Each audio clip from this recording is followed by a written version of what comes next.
নমস্কাৰ, মোৰ আন এটা ভিডিঅ'লৈ আপোনালোকক স্বাগতম জনাইছোঁ। আজি মই আপোনালোকলৈ এটা নতুন ৰেচিপি লৈ আহিছোঁ। আজি মোৰ ৰেচিপিটোত আছে ঔটেঙাৰ মিঠা আচাৰ। বলক তেতিয়াহ'লে মইনো ঔটেঙা মিঠা আচাৰ কেনেকৈ বনাওঁ আপোনালোককো দেখুৱাম। মই ঔটেঙা আচাৰ বনাবৰ কাৰণে এখন কেৰাহীত অলপ পানী গৰম কৰি লৈছোঁ। মই ইয়াতে ঔটেঙাখিনি টুকুৰা টুকুৰকৈ কাটি লৈছিলোঁ এনেকৈ। মই এতিয়া 10 মিনিটমানৰ কাৰণে সিজাই ল'ম।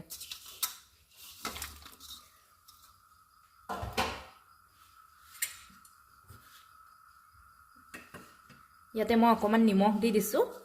10 মিনিটমানৰ কাৰণে সিজাই ল'ম।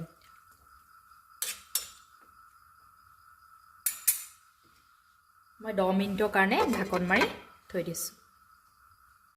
10 মিনিটৰ পিছত মই এই ঢাকনিখন দাঙি দিছোঁ।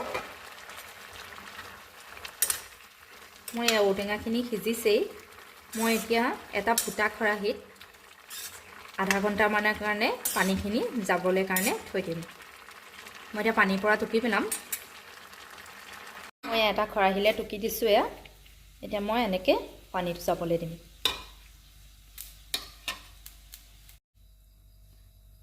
মই মিঠাতেল এটা চাহ খোৱা কাপেৰে আধা কাপমান দিছোঁ। মই ঔটেঙা 3টা ব্যৱহাৰ কৰিছোঁ, আৰু যদি আপোনালোকে বেছি ঔটেঙা ব্যৱহাৰ কৰে তেতিয়া তেলটো অকণমান বেছিকৈ দিব। মোৰ ইয়াত তেল গৰম হৈ গৈছে। মই ইয়াতে 5টামান শুকান জলকীয়া, আধা চামুচ পাঁচফোৰণ আৰু কেইটামান জিৰা ইয়াতে দি দিছোঁ।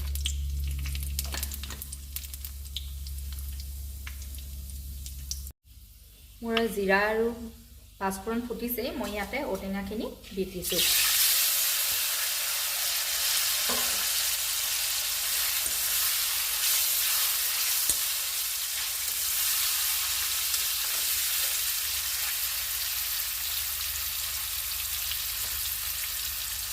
মই ইয়াতে এই চামুচখনৰ জোখেৰে 2-3 চামুচমান জিৰা দি দিছোঁ, জিৰা গুড়ি।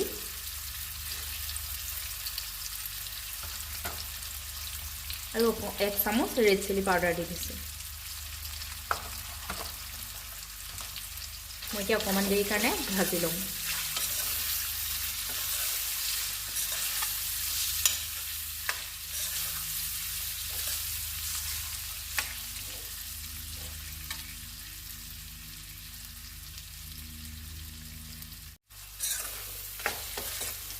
মই ভজা হৈ গৈছে। মই ইয়াতে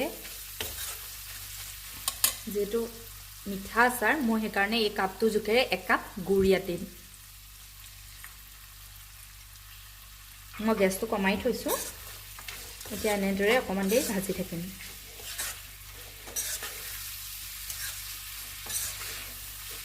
পাঁচ মিনিটমান ভাজিব লাগিব যাতে গুড়খিনি ইয়াৰ লগত মিলি যায়। আপোনালোকে চেনিও দিব পাৰে, মই গুড়কে দিছোঁ। গুড় দিলে আচাৰটো ৰংটো অকণমান ভাল হয়, খাবলৈও ভাল লাগে।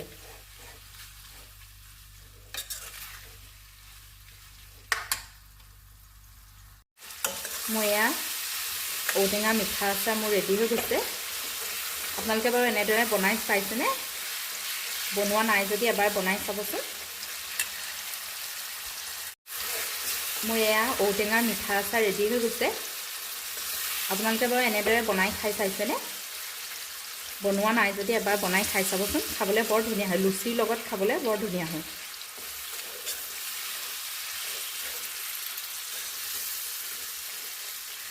আজি মোৰ ঔটেঙাৰ মিঠা আচাৰ ৰেচিপিটো ৰেডি হৈ গৈছে। যদি মোৰ ভিডিঅ'টো চাই ভাল পালে লাইক কৰিব, কমেণ্ট কৰিব, শ্বেয়াৰ কৰিব। যিসকলে এতিয়াও মোৰ চেনেলটো ছাবস্ক্ৰাইব কৰা নাই, প্লিজ চেনেলটো ছাবস্ক্ৰাইব কৰি ল'ব। ধন্যবাদ।